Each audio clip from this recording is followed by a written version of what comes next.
Now, before we had technology, before we had bottles, or if you didn't have a wet nurse, the mom died, the baby died. Yeah.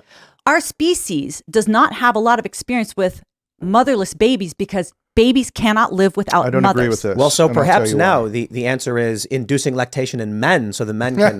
Well, the Tim, people are doing that it. does solve everything, doesn't it? But continue. Look, prior to modern medical technology, female death rates in birthing were very high. Right. Actually, our species is well adapted to mother loss, and it has been with us for a long time.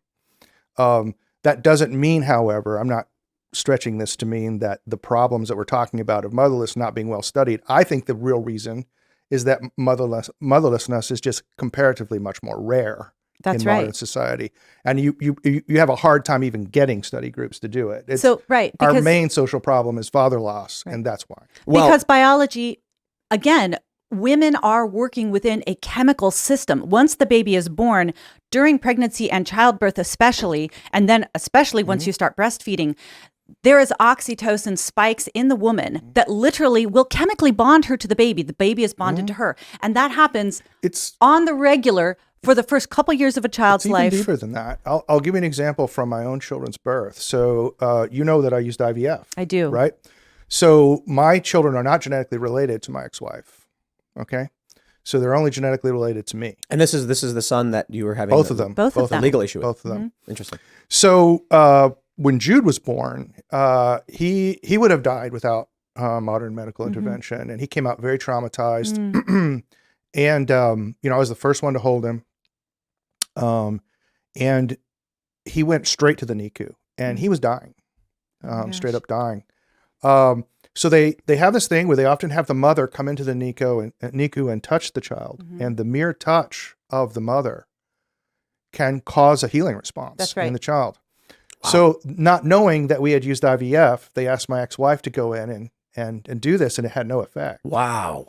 And then when they found out IVF was used, they called me in there, and I just put my hand on and I'll never forget this.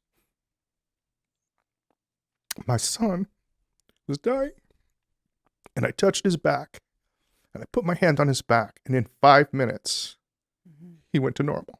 Wow. He needed you then, he needs you now. And it's a Yeah. crime. It's That's a my son, crime that Jude. he's not with you. Well, so this brings up the question about surrogacy and IVF. Yeah. I mean, there's. See, I don't dispute any of this. This is not what I'm talking about with surrogacy.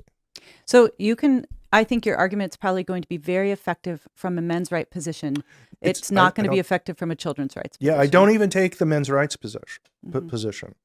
What I claim is I'm actually just claiming this on a basic social level, that we are going to destroy the lives of half the men that get married and the children in those marriages, right? And I think we will have far less social damage if we have a nation of single fathers than single mothers. And what I'm doing is not comparing against the ideal, which Sure. we agree on. Right. And I love you for promoting this deal, right? I mean, I firmly agree with you on it. I'm saying in the real world where we exist today, in the legal framework, this horrifying legal framework that governs marriage, the way we reduce damage the most is to prevent fathers' lives from being destroyed so that they can be with their kids. My view is, I can certainly agree with a lot of what you're saying. Yeah. It's really not a men's rights issue. We need to make sure there's a balance between, fathers and mothers and the rights of the children. We want to keep the families together. Yeah. But I don't necessarily agree.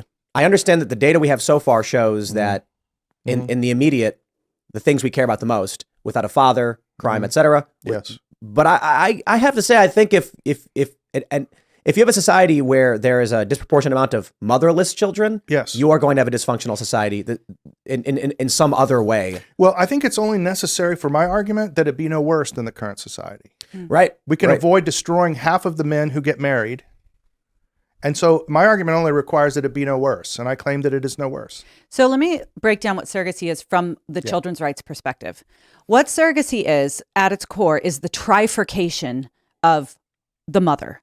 Okay, there are 3 different components of the mother that surrogacy, in essence, splices and gives you purchasable and optional choices about the woman involved. So the 3 different women that you're splitting up in surrogacy is the genetic mother. That's the woman who contributes the egg. Right. And that is the one that grants children their biological identity. When kids go to bed at night and try to figure out, like, who am I? Where did I get my hair? What's my ethnicity? Does my mother know who I am? Does she think about me? Do I have half siblings? They're thinking about their genetic mother. The woman who the big fertility world will say, oh, she's just a donor. You can go right now and Google egg donor catalog, and you can filter the results for your child's genetic mother based on hair color, Ivy League education, all of that. I mean, you're shopping for your child's mother. Sperm donors too. Same with sperm donation, right? And so the egg donor is the first mother. And then the second mother is the birth mother, okay? And the big surrogacy people will just pitch this as, well, she's not a mother, right? She's just an oven for somebody else's bun. But the reality is that is the only relationship that the child has at the moment they are born. Yeah. They don't know that they're not genetically related to the person giving birth to them. Your kids didn't know that your wife was not their genetic mother. Right. But that's her body, her voice, her smell, her milk. That's who they wanted, right? And that is the foundation for trust and attachment in a child's life. So, for example, we have almost 60 years of experience with infant adoption, and largely children who have been adopted as infants are adopted into homes that have more stable marriages, where the people are more wealthy, more highly educated, and statistically even spend more time with kids than the average biological parent. And yet, adoptees do not fare as well. They struggle more in school. They have more challenges with trust and attachment, identity issues. And adoptees call that a primal wound. They were wounded at the most primal stages of their development because they were cut off from the first and only relationship that they had, and they had to start over. Okay, so that's the birth mother. And then the social mother is the woman that provides that female-specific love for the kid. And men cannot do that. Men do not do that. And here's a few examples. Women have a lower tolerance for children's cries, right? We hear a baby crying. This happened to me at the airport. There was a baby crying, and I was like, God, get the baby. Why are you letting the baby cry? And I just wanted to get up and be like, give me the baby. Men are like, she'll be okay. Here's a few Cheerios. And it's okay to have those different styles. But when babies are in distress, they're wet, they're tired, they're hungry, their cortisol levels rise. They cannot drop their own cortisol levels. They are literally incapable. Erica Komisar would say they don't have a central nervous system at this point. The only way for their stress levels to drop is for their oxytocin to increase. They can't express their own oxytocin. Only skin-to-skin contact will do that. And only mothers have the level of responsiveness that will constantly bring down their cortisol levels dozens and dozens of times every day, and thereby establish that ability to emotionally regulate. So here's the thing. Surrogacy breaks women up into genetic mother, birth mother, and social mother. None of these women are optional in the life of the child. And if they are not found in one woman, that kid is going to experience loss. I just want to highlight one thing. I agree with all that. I agree with all the negatives that she said about surrogacy. I just want to highlight one thing real quick, because this is something I had read about quite a bit throughout my life. I just did a quick Google search. The West Virginia Department of Health and Human Resources says babies who are deprived of touch can fail to thrive, lose weight, and even die. And what I've been told, what I've read, and that's not something I follow, but 10 years ago, I'm reading articles on this stuff. Yeah. That if a baby is without touch from the mother, it literally just dies. That's right. That's crazy. I mean, and the story you told, Jeff, there's something, I don't know if you call legit about it. No, spiritual or divine I agree or with something. everything you're saying.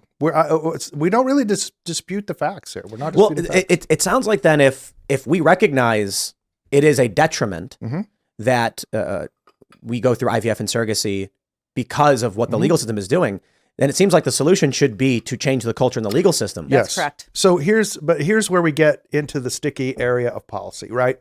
I never speak about social problems in terms of solutions, right? These problems have been with us. Look, infanticide and giving babies away were existing. How do you find, how you find Roman brothels when archaeologists find Roman brothels? The bones of the dead children. Bones of dead boys. Boys, that's right. They find dead, because they kill all the male babies. They're of no economic use. They raise girl children up to be prostitutes in these brothels.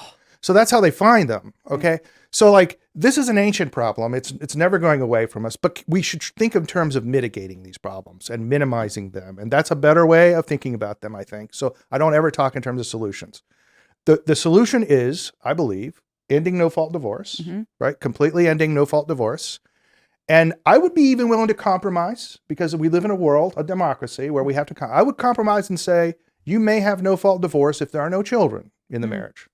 If there are children in the marriage, it converts to a no-fault divorce. I like that. And now we have created a way for people to... You mean it converts off of no-fault divorce?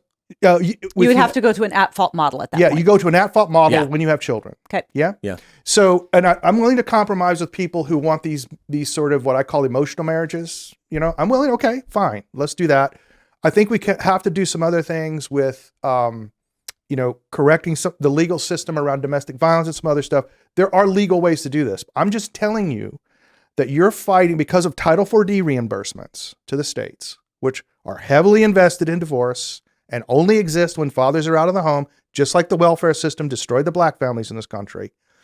When these systems are so big, I mean, you're talking about trillions of dollars. These are bigger than some of the largest defense programs. Jeff is the first one that educated me on this reality. Yeah. He really knows this. Yeah, they're larger than some of the largest defense programs. And we can't get rid of these defense programs. Mm-hmm. The Marine Corps and the Army have been trying to get rid of the heavy division concept since the 1980s when I was in the military, and they can't get rid of it. So my problem is it's going to take 5 generations to alter these laws. What do we do about men in the meantime?